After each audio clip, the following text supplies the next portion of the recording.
कारण याचा पण विचार झाला. अमोल बापूशी आमची याच्याबद्दल सविस्तर चर्चा मागच्या दौऱ्यामध्ये देखील श्रीकांत शिंदे साहेबांची आणि माझी झालेली आहे. शिवसेनेच्या कार्यकर्त्याचं लोकप्रतिनिधीचं खच्चीकरण होऊ नये ही आमची भूमिका राहणार आहे. आणि दुसरी महत्त्वाची गोष्ट जी ऐकायला मिळते, मी अजून त्याची खात्री केली नाही, की साध्या साध्या गोष्टीवर पोलीस कारवाई करायची हे काय नवीन जी फॅशन आलेली आहे ती जास्त मोठ्या प्रमाणात इकडे आहे. कोण करते मला माहीत नाही, पण मी आज माझा मुक्काम सोलापूरमध्ये आहे. मी सीपींची पण बोलणार आहे, एसपींची देखील बोलणार आहे, की शेवटी पोलिसांची विश्वासार्हता महाराष्ट्राच्या ही फार मोठी आहे. त्याच्यामुळे राजकीय दबावापोटी जर कोण अशा केसेस दाखल करत असतील तर ते देखील योग्य नाही, मी स्पष्टपणाने सांगतो. सध्या भाजप आणि शिवसेनेकडूनच संघटनात्मक बांधणी सुरू आहे, त्यामुळे 19ला भाजप शिवसेना आपले सामने लढणार असं चित्र आहे. 2047 पर्यंत महायुतीलाच लढणार. शुभेच्छा तुम्हाला. जागांसाठी यासाठी दिल्लीमध्ये बैठका सुरू आहेत. साधारणतः कधी या जागांची वाटणी होणार आहे? शिवसेनेला किती? मला जो अंदाज आहे तो अंदाज उद्या संध्याकाळपर्यंत हे चित्र स्पष्ट होईल. 17च्या 17 जागा आम्ही महायुती म्हणून लढू, 17च्या 17 जागा आम्ही महायुती म्हणून जिंकू, हा ठाम विश्वास आमच्यामध्ये आणि आमच्या सगळ्या कार्यकर्त्यांमध्ये आहे. रायगडची जागा ही राष्ट्रवादीला जाण्याची शक्यता आहे, तर पालकमंत्री पद शिंदे सेनेला मिळेल का? मी थोडं करेक्ट करतो.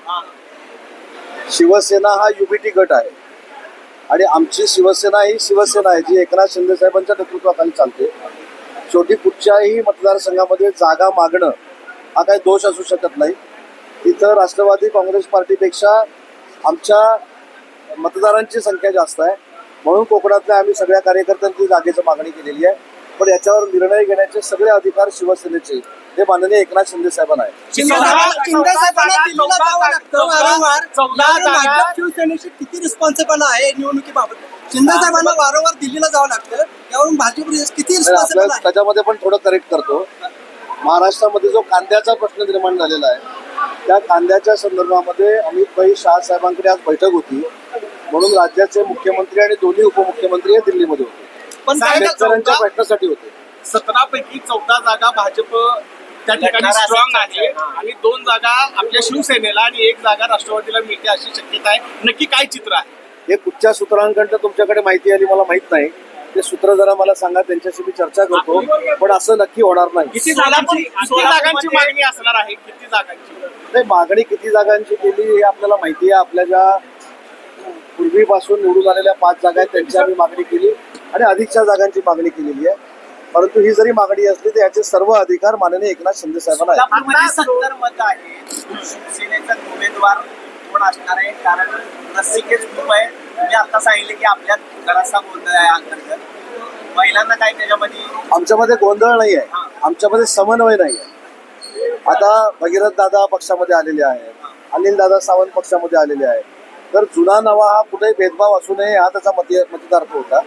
कारण जे पक्ष पूर्वीपासून चालवत आहेत त्यांचा देखील मान सन्मान राहिला पाहिजे. परंतु साहेबांवर विश्वास टाकून साहेबांच्या निष्ठेपोटी आणि साहेबांच्या विश्वासावर जे पक्षामध्ये आले त्यांचा देखील मान सन्मान राहिला पाहिजे हा त्याचा मतितार्थ. कार्यकारिणी कधी आपली जाहीर होणार आहे? पुढच्या 1 महिन्यामध्ये सोलापूरची जिल्हाध्यक्षांपासून ते विभाग प्रमुखांपर्यंत सगळी कार्यकारिणी जाहीर होईल. मी सांगितलं ना, मी ज्यावेळी इथं आलो त्यावेळी मला असं कळलं की जिल्हाधिकाऱ्यांनी काल काहीतरी एक निर्णय घेतलेला आहे. आज मोठी एकादशी असल्यामुळं प्रचंड गर्दी पंढरपूरमध्ये आहे आणि आम्हाला जे असलेलं संरक्षण, आमच्याबरोबर जे असलेले पोलीस असे घेऊन जर आम्ही दर्शनाला गेलो तर त्या लाखो लोकांमध्ये संभ्रमाचं वातावरण तयार होईल आणि ते योग्य नाही. आज जी शेतकरी जनता विठुरायाच्या दर्शनाला आलेली आहे त्यांचा प्रथम अधिकार आहे आणि म्हणून मी आणि आमचे सगळे सहकारी कळसाचं दर्शन घेऊन जाणार. सोलापूर जिल्ह्यामध्ये भाजप आणि विशेषतः पालकमंत्र्यांकडून शिवसेनेच्या पदाधिकाऱ्यांना निधीबाबत दुजाभाव पालकमंत्री म्हणून आपण उद्योगमंत्री म्हणून आपण. मी समन्वय समितीचा सदस्य आहे.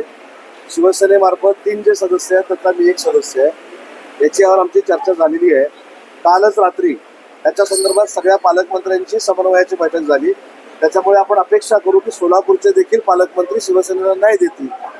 जसे सोलापूरला भाजपाचे पालकमंत्री आहेत तसा मी शिवसेनेचा पालकमंत्री आहे, तसं आमचे प्रताप सरनाईक पालकमंत्री आहेत, त्याचे साहेब 2 जिल्ह्याचे पालकमंत्री आहेत. त्यामुळे समन्वय व्यवस्थित साधला जाईल. महानगरपालिकेच्या निवडणुकीत ज्या पद्धतीने वागणूक मिळाली, आपल्या सोबत आहेत ते नेते अमोलजी